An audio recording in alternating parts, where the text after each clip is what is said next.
IT 業界に35年身を置き、企業コンサルを25年続けてきました。こういった経験を生かして、このチャンネルは人生の先輩としてあなたのお悩み事や相談に答えていくチャンネルです。サラリーマンの多くは会社に対して何かしらの不満やストレスがあります。しかし会社側は基本的にそんなことは関係なく、とにかく働けのスタンスです。それはなぜか、従業員とは書いて字のごとく、従うと業です。業とは生活の中心を支える仕事という意味もあります。なので、従うことがなりわいということです。だから従業員になると指示通りに働いて自分の思考停止をしている人が多いんです。あなたは会社間と仕事をして給料をもらうという雇用契約をお互いが認知している関係です。よって、そもそも文句を言うこと自体がおかしいんです。従業員は会社の言うことを行い、その対価として給料をもらうのです。それでも違和感や不満を感じるなら、あなたが理想としている本当の姿は思考停止のサラリーマンではないんです。向上心豊かな可能性に満ちた成功者の素質がすでにあります。きっとあなたのこれからの人生に役立つはずです。最後までご覧ください。今回の話がためになったり、面白いと思った方は、チャンネル登録、グッドボタンをお願いします。質問などはコメント欄をどんどん活用してください。あなたは会社にムカついていることがたくさんあると思います。サラリーマンの日々の生活で非常に多くあると思います。日常的に尊敬できない上司や先輩から理不尽な言動を受ける。また同僚との摩擦など。そんな中で日曜日の夜、または連休の最終日の夜、連休明けの最初の月曜日、特に嫌なことのあった翌日の朝、理不尽なことで上司に怒られた、または多くの同僚の面前で怒られた、自分の責任ではないことを自分の責任にされた。このようなストレスに直面していますよね。会社も行きたくなくなります。また、残業に関しても2020年4月から原則月45時間を超えて残業できないなど規制が厳しくなりました。こうしたことから上司の残業をさせない圧力は強くなりますが、実際の仕事量は変わらない。結果的に仕事を持ち帰ったり、タイムカードを押してから仕事するなどのサービス残業が増加するケースが増えています。実際の集計データでもサービス残業が増加したという結果も出ています。有給休暇についても2019年4月から有給休暇を年5日取得すべしと義務付けられました。しかし、希望日に休めないなど、未だ有給の取りづらさは解消しきれていません。会社の仕組みそのものを改善しないと有給を自由に取れる環境は難しいのが現実です。また、原則足掛け3年目以降の累積ができないため、2年以上の有給休暇は足切りになってしまいます。なので、ほとんどの方の場合は、退職時に残っている有給を一気に消化するというケースが多いです。辞めるときに一気に使うなんてそもそも変な話です。もう一つ大きな問題として、近年ハラスメントトラブルが増加傾向にあります。厚生労働省が公表する個別労働紛争解決制度の施行状況では、2020年度まで過去9年間連続でいじめ、嫌がらせに関する相談件数が最多となっています。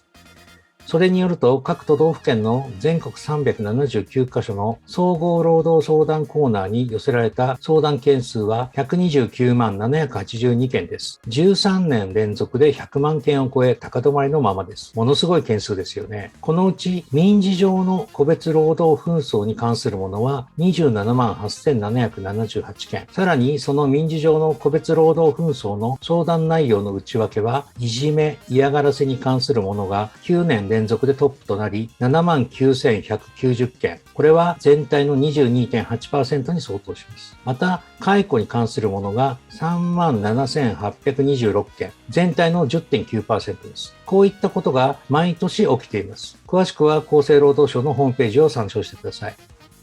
このようにパワハラやセクハラに関する相談も年々増加しています。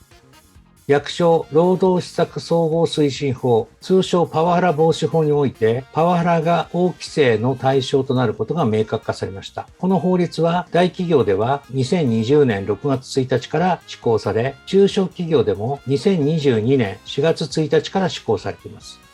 しかし現実は機能していません。トラブルの件数が物語ってますよね。皆さんは何とか改善しようと会社側に進言してみたりしてもうまくいきませんよね。場合によっては進言したことがきっかけで目をつけられ、生意気だということで、いじめ、嫌がらせが始まり、パワハラ、モラハラ、セクハラに発展していきます。どうせ言っても変わらないし、言ったために余計にギクシャクした関係になるならと諦めてしまいます。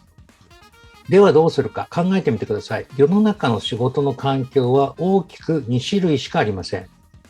わかりやすく言うと、上昇志向、いわゆる起業したり会社を経営している人たちと、安定志向と言われるサラリーマンや従業員の人たちです。上昇志向と安定志向を天秤にかけて、あなたはどちらを取りますか？安定志向とは、悪い言い方をすれば会社への寄りかかりやぶら下がりのことです。上昇志向とは、起業であり自分の力で立っていること、ビジネスとして自立していることです。安定志向側、いわゆるサラリーマンは、思考停止イコール言われたことを忠実に行い、上昇志向側は起業して常に創造する。これは物を作るだけでなく、仕組みなどあらゆるものを作る思考です。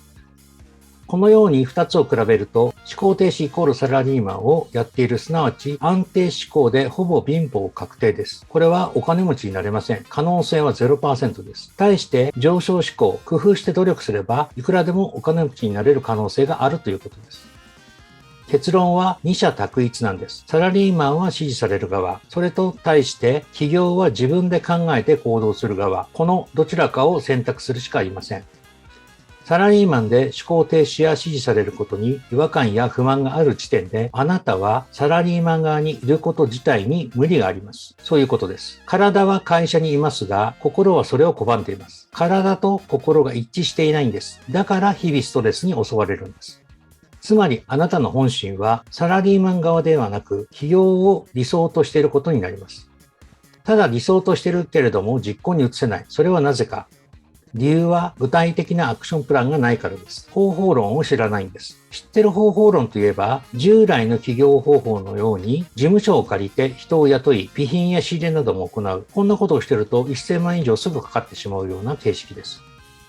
解決方法は新しい方法論としてパソコンとスマホだけでできるネットビジネスやコンテンツビジネスを行えばいいんです。ネット環境さえあれば自分の好きな場所でいつでも仕事ができます。このようにお金をかけずに利益率の高いビジネスモデルを構築し実行することなんです。好きなこと、好きな時間、好きな場所で人間関係からも解放され、さらに好きなだけ稼げる。このような企業を目指してください。今回のテーマのように会社に対して不満やストレスがあり、本当のあなたらしいスタイルではないと感じている方や、これから新しいことにチャレンジしたいと思っている方は、ぜひ概要欄にあるリンクから LINE の登録をお願いいたします。